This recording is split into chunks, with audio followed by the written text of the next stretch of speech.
Hiya, welcome back to the channel. No cycling or walking or running or swimming or anything today because we're being battered by Storm Lillian and what's left over of that. So just going to do some yard work or some garage work, etc.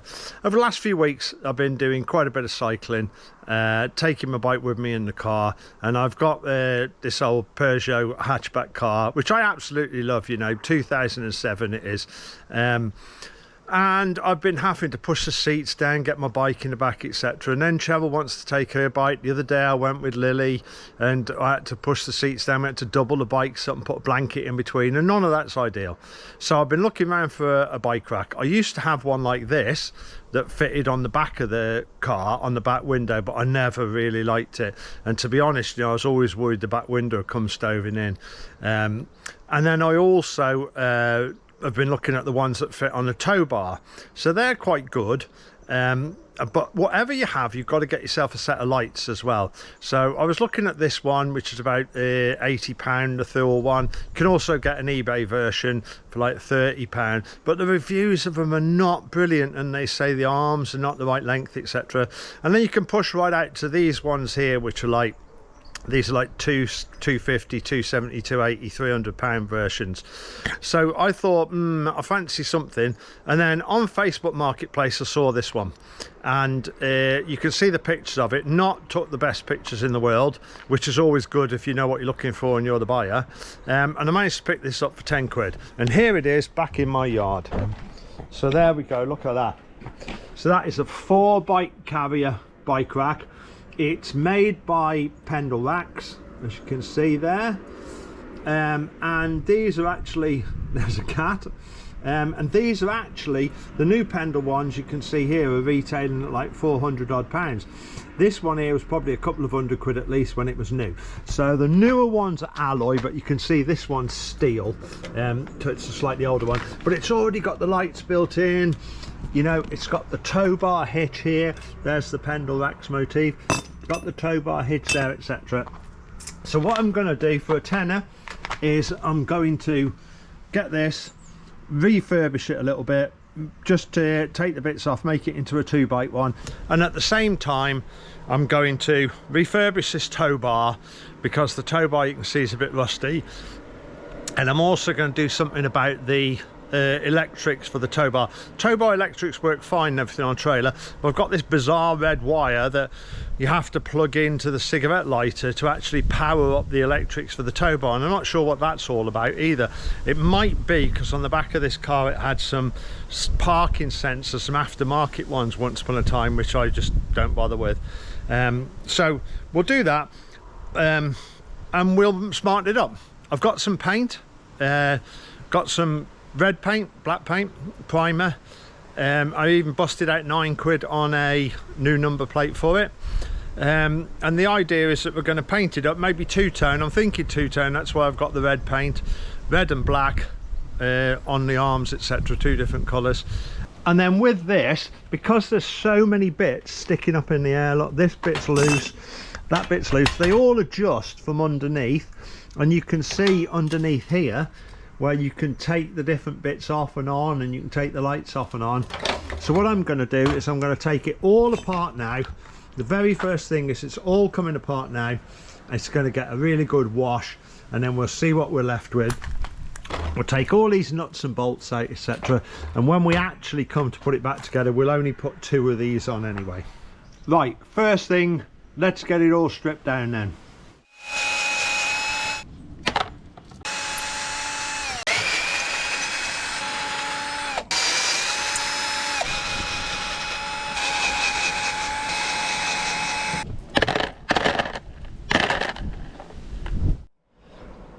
Now, because this was designed to be modular, so that you can have as many of these on as you want, and then also these you can move them in and out as well, which is really good, so it can fit the size of bike you want. So I'm going to pop these off now, and then these here, the light bar, and each one of these racks should just slide off here individually.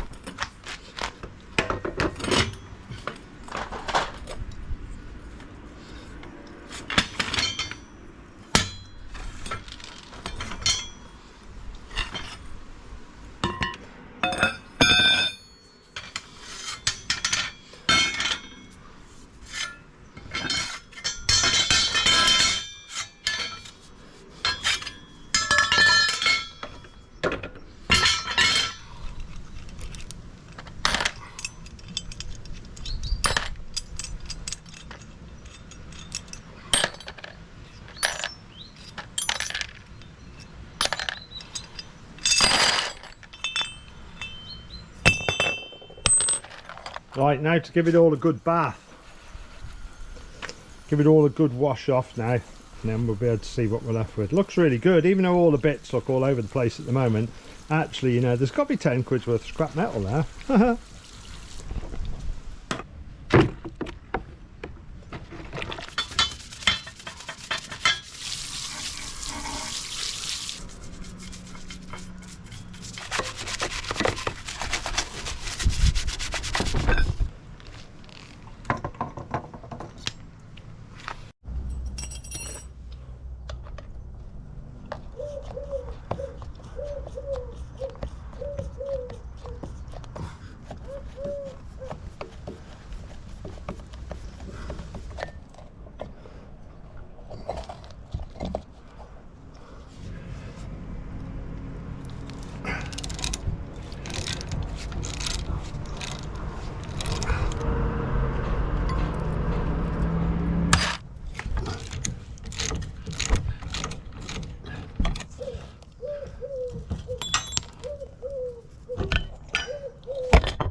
Alright, just got to pop me a couple of cable ties on here, because this is going to be off for a few days. Shouldn't be more than 3 or 4 days, but I don't want it all bouncing down the road and everything.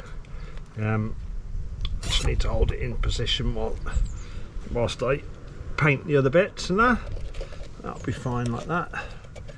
I'll pop a cable tie through there because I want to clean off the nuts and bolts. So I'm really pleased with actually how it's all come out, all them bits. It does need some respraying. Fortunately, I got the paint. I've got the red and the black. Jury's out on whether to use the red and black at the moment. By jury, I mean good lady wife has said, what do you want to do that for? Something wrong with you? So I'm not sure whether we're going to be using the red or not, but I fancy using it actually. I think it'd be quite good as well. And there's, like, you can see, like on the paintwork here, there are some rusty patches and there's some not quite so rusty patches. So I think the next thing to do with it is to give it a good rub down and give it some rust proofing. Okay, well, I bought all the parts inside the workshop now, because this looks like a bit of an inside job, and you know, can use the workbench here and everything. So using the tools I've got, I'm going to use a selection of these to sand this down. I'll rough up any good smooth bits like that, and then bits like this where, you know, you can see that the rust is bubbled. I'm going to use the wire brush like that, or even these electric wire brush, get into them bubbles and then sand it off smooth. And I've already done one here just as a tester, and you can see that's come out pretty good already. So all the gloss is took off the paint and it's quite smooth there, and I just need to treat over these rusty bits of smooth, and I'm just going to be treating over them with some rust protector. So what I'm going to use for this, I've got a collection of things here. I'm going to use the random orbital sander a bit. Equally, you could use just normal sandpaper. I've got a roll of P120 sandpaper here. I've got some 120 discs. I've got some 60 discs as well for any rough areas, and then I've got my drill here with these wire brush bits on, and I've also got a wire brush. So I'm going to get myself over all this now and give it a damn good sanding down, ready for painting.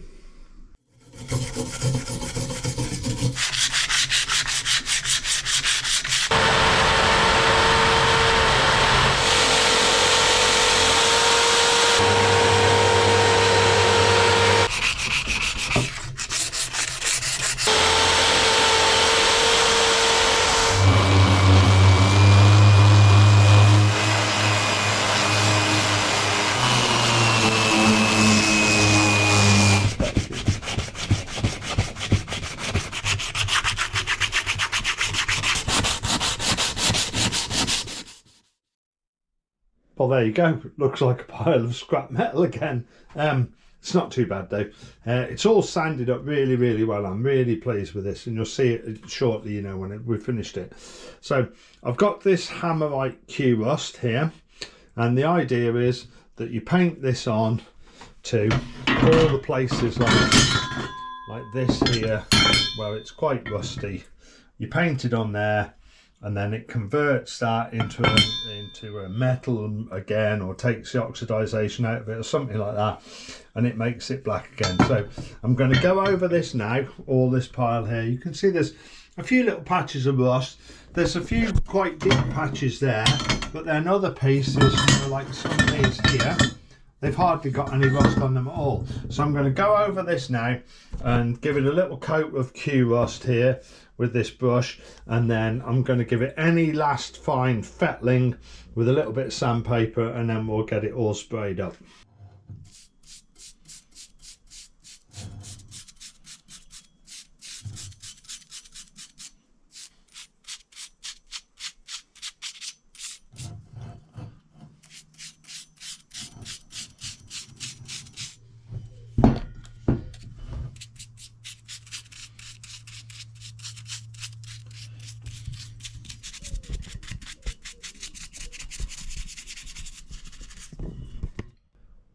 Okay, well that's that all done. It only took about 5 or 10 minutes.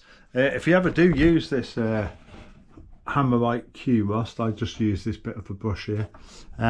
You'll be very surprised at how far it goes. It's a very, very thin liquid and it goes a long, long way. You don't need much. And you can see all the little patches there I've done. So I just went over it and did all the rust spots. You can see it's white in places, but in other places here where it's started to go off now, you can see it's quite a bluey colour now.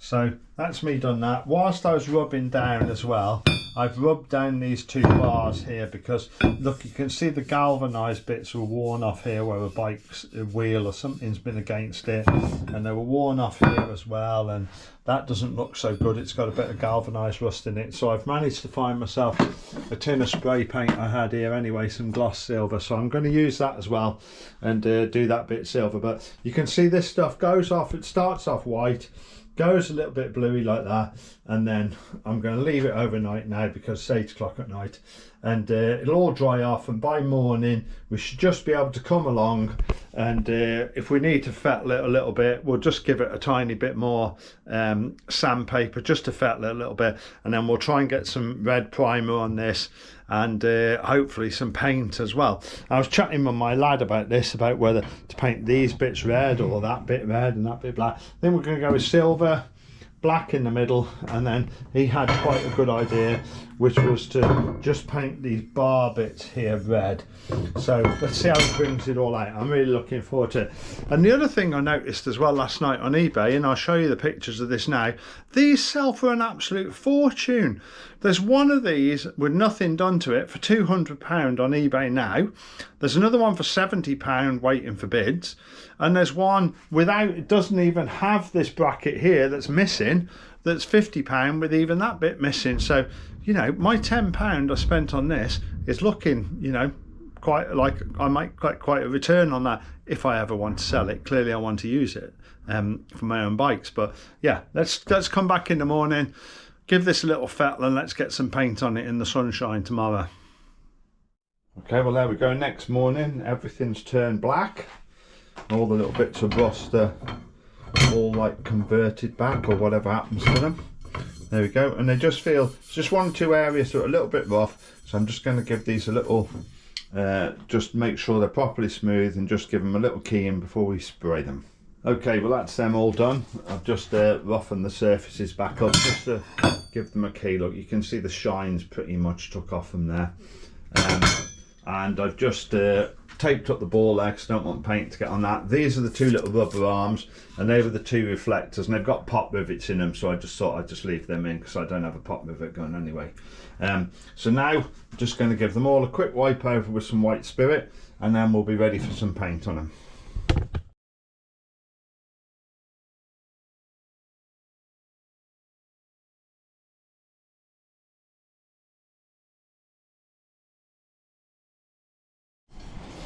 Okay, well I need to spray these outside, but I also know it's going to be kind of tough to hold them and that.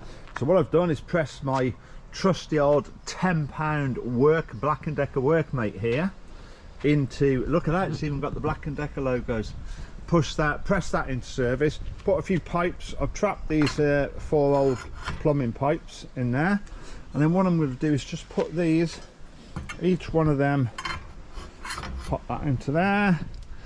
And because of the way that the let me show you this, because of the way they've been clamped previously in the thing, they don't actually go down too far anyway, so they could stick up like that.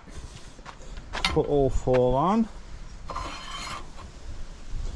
That one might need tightening up a little bit. There we go. Right, so there we've got them all there, and now I can paint it out here where it's well ventilated, and I can get round it to spray it all there, and any overspray will go on to the other bits there. And then what I can do is I can paint these, give them like 10 minutes to dry, and then swap them over for the other ones. So let me put a coat of paint on these, and then we'll have a look at we'll swap them all around, and then we'll get it all covered in primer.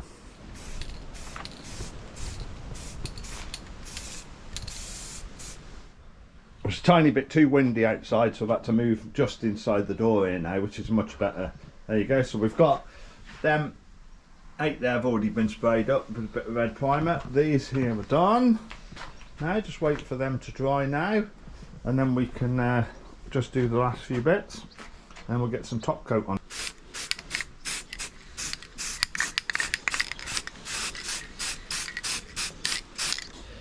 Right, so I need to separate. So this bit here is going to be red. What I need to do is just put a little bit of tape on there now. So I'm going to take the red bit off first and paint the black bit. So there we go. A little bit of tape on that one there. Let me do the other end. A little bit of tape on that. And I think that the weld join here, this weld here, yeah, that's going to form quite a nice like separation zone between the red and the black.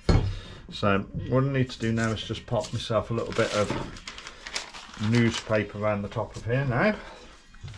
I use the white tape for the newspaper.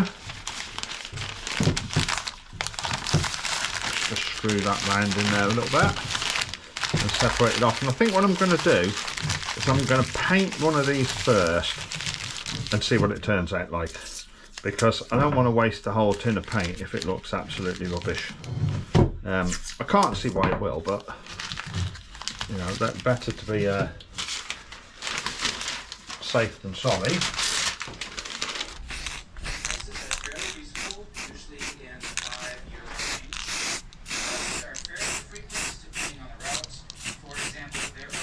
Right, well that's the test piece done. Look at that. I'm very impressed with that. That's come out really, really good, that has. So I'm going to rattle on and do the others, and I think I'm going to do them round bits as well that I was going to do. I think I'm going to do them red as well. I'm really impressed with the way that's come out. That's brilliant, that is.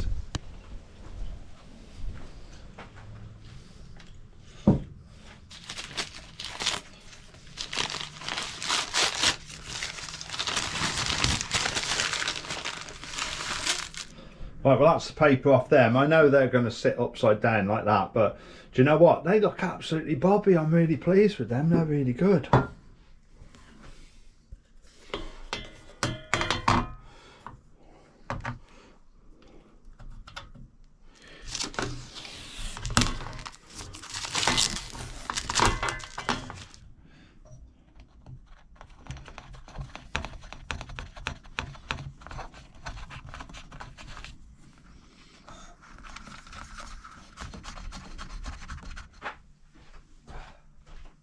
Right, well that's everything painted up, and you know, I couldn't be more happy with how that's turned up. I'm really glad I took these red bits are fantastic. I'm really glad I took my son's advice and painted some of them bits red.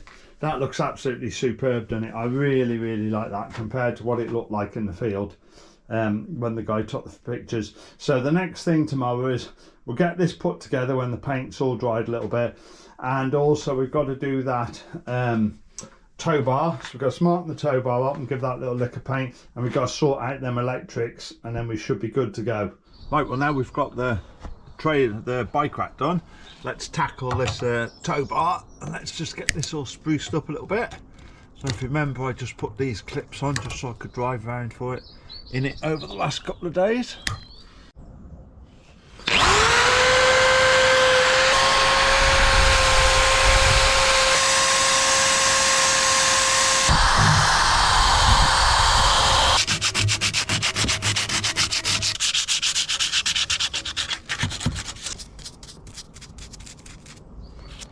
Right, well, whilst that rust converter's working on the back there and going off, let's see if we can see what's wrong with these wires in here. So as I showed you before, this wire here, to get the actual lights to work, you have to plug that wire in there.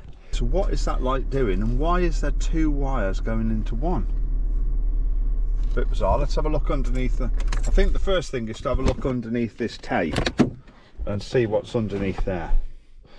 Okay, so underneath there we can see already is just a live wire. So that one goes into the black one goes into the block but doesn't go anywhere, and the live one goes into that one, and it's just fell out as I undid the block. So it's providing a live feed to the back of the car for some reason. So I think we've got to follow this wire around now and see where it actually goes to, because it goes underneath the back seats there somewhere. See if we can find out where this is going to. But I think that that is also pretty much something to do with these sensors here. That's an aftermarket sensor, parking sensor that the guy put in. Bear in mind it's a really old car. Right, so what I did is I tested to see if everything works. So indicator works, other indicator does work, it just needs, the connection's not brilliant, so I just need to sort out the connection for that. That one will work. Then brake lights work fine, tail lights work fine, but the problem is that when absolutely nothing happens, when you're just sitting there, that one tail light is still on permanently. And then if I disconnect this here, right, then nothing works whatsoever on it. So I've got, what I was hoping to do was just to let sleeping dogs lie. I tidied this up a little bit, this cable, and I thought, do you know what, it's not going to be worth ripping the boot apart and everything for it.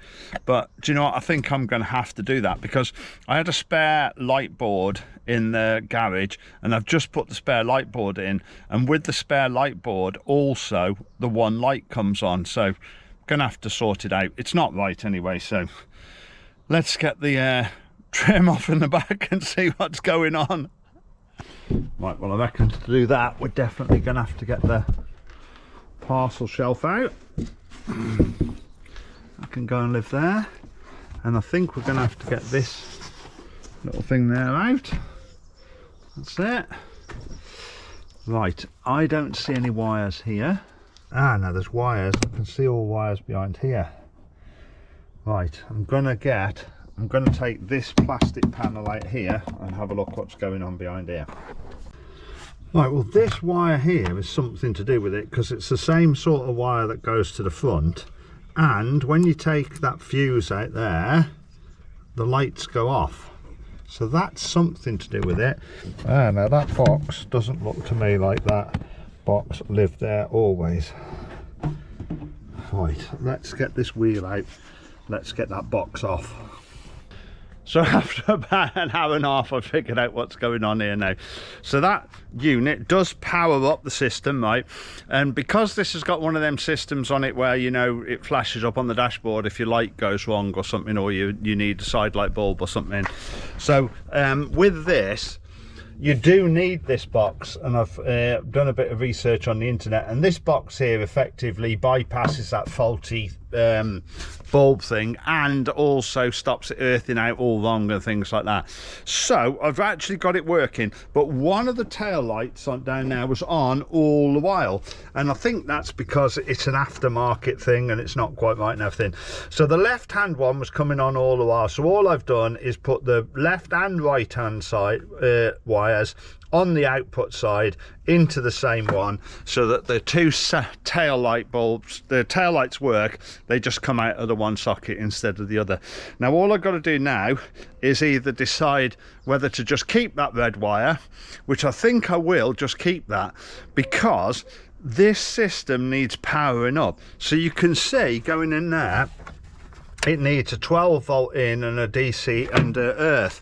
And the thing with that is if I don't, then it's going to be powered up the entire time, and if I keep that control there in the front, then it'll only be powered up when I actually need it. So I suppose I could put an extra aftermarket switch in or something like that, but for the time being I'm just going to route that a little bit better and keep that in there to power up the lights, because I spent enough time sorting out the lights at the moment. So there you go, problem solved.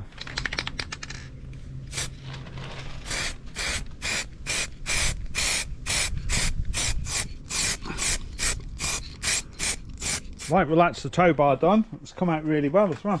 We've done the electrics bit, so now there's only one thing for it. It's time to get everything put back together, get it on there. Right, come on, let's go.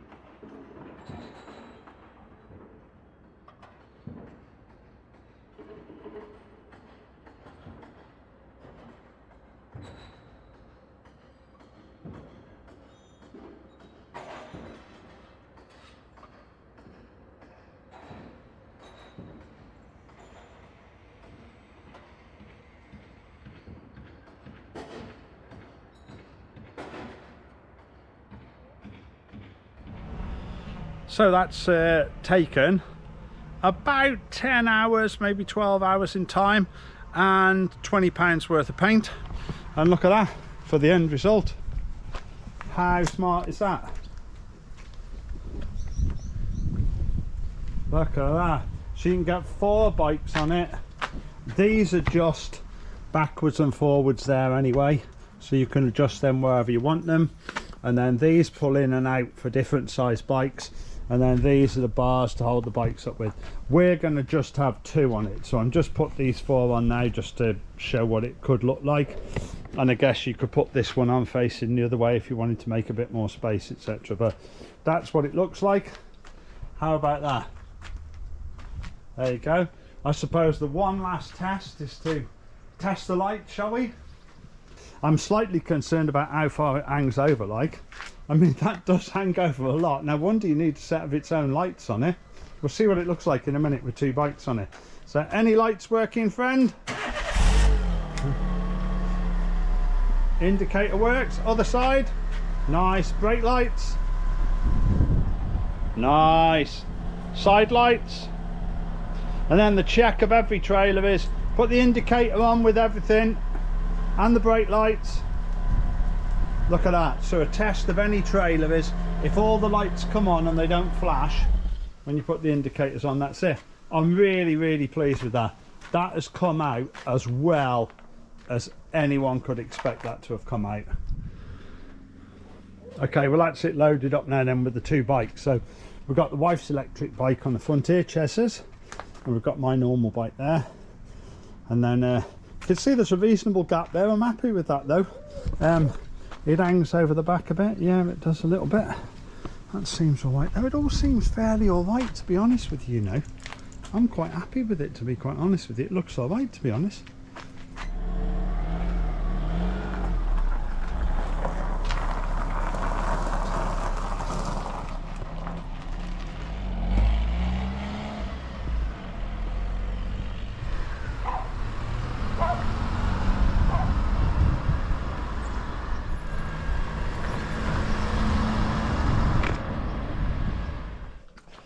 Okay, and that's it when it's off. So your choice is you can take that off the tow bar there at any point you want, or you can it doesn't look quite square on there, but it is.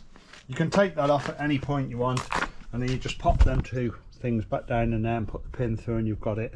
I'm going to leave it on for the time being because it's summer and I'm going to go somewhere probably with it this week. But